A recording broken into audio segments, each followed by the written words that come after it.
waxaan salaamayaa ugu horeyntii shacabka Soomaaliyeed meel walba ay joogaan 23 February 2017 ayaa la ii magacaabay xilka ra'iisul wasaarenimada qiyaastii 1247 maalmood ayaa ka soo wareegtay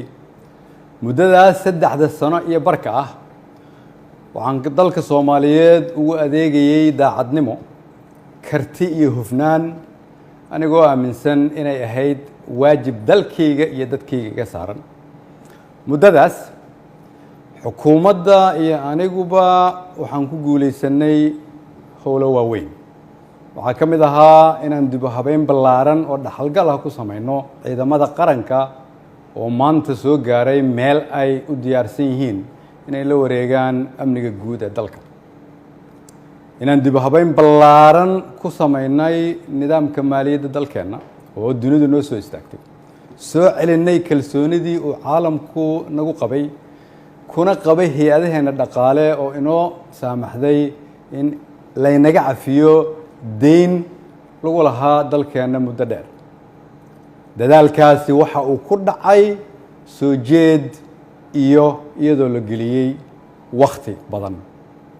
waxaan la dagaalanay musuqmaasuqa waxaan gudbinay shuruucdii ugu badnaa ee xukuumadda ay gudbiso waxaan ku guuleysanay mushaarka shaqaalaha bixinteeda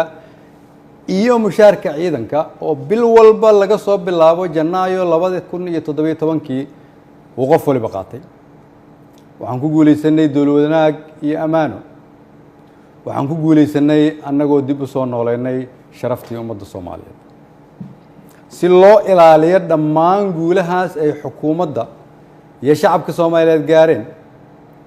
dhammaan shacabka Soomaaliyeed oo qayb ka ahaa rabana in la sii joogteeyo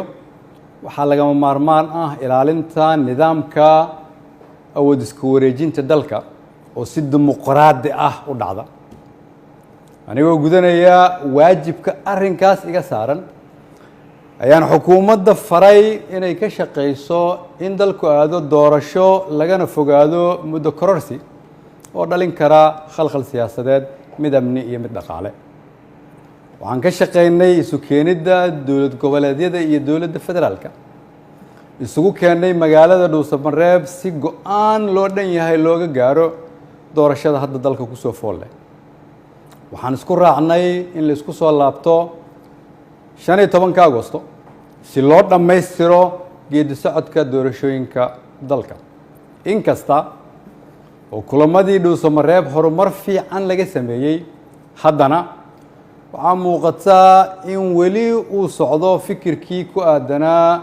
muddo kororsiga oo salka ku hayay wixii maanta ka dhacay golaha shacabka fikirkaas oo aan mar hore ka digay oo aan aaminsanahay inuu keeni karo khalkhal siyaasadeed dalkana dib u celin karo ayaan waxaan mar kale xasuusinayaa ummadda Soomaaliyeed in dalka 4 sano mar ay doorasho ka dhacdo iyadoo xukunkii ay qoro isu dhiib inay tahay dhaqan sax ah oo dalkan lagu bartay ayna tahay kulligeen inaan ilaalino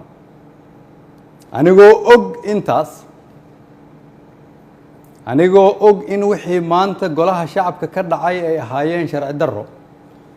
aan loo marin habraacii saxda ahaa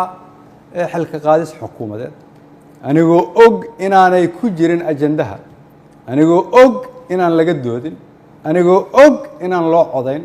anigoo og inaanay waafaqsanayn dastuurka iyo shuruucda dalka haddana waxaan go'aansaday inaan anigu ummadda Soomaaliyeed u noqdo tusaale oo aan iska casilo xilka aan ummadda Soomaaliyeed u hayay anigoo dhowraya midnimada dalka iyo inaan dib loogu laaban burbur iyo dhibaato si aan ugu tiro shacabka Soomaaliyeed qaybna aanan uga noqon khalkhal iyo dib u dhac siyaasadeed oo dalka ku dhaca mid dhaqaale iyo mid amni mid bulsho ayaan sida ummadda Soomaaliyeed ugu baratay waxaan u noqonayaa tusaale inaanan marna halkan xukun u joogin laakiin aan u joogay inaan shacabka Soomaaliyeed u adeego waxaan u mahad celinayaa madaxweynaha oo fursad ii siiyay inaan shacabkayga u adeego golahaygii wasiirada oo igu garab istaagay inaan dalkan samata bixino shacabka Soomaaliyeed oo hiil iyo hooba ila garab taagnaa iina ogolaaday inaan soo hor istaago oo aan u shaqeeyo mar walbana garabkayga taagnaa iina hiiliyay waxaan u mahadcelinayaa saaxiibada Soomaaliya oo xilliyo adag iyaguna na soo garab istaagay ummadda Soomaaliyeed waxaan u rajaynayaa barwaaqo dalkan rajo ayaan ka leenahay kulligeen dalka ayaa kulligeen inaga weyn cid waliba waa inay aqbashaa in dalka loo turo maanta waa maalinteydii aniga ayaa u turay dalka shacabka Soomaaliyeed meel walba ay joogaan waxaan leeyahay waxaan idinkugu adeegay awooddii ugu sarreysay oo aan awoodo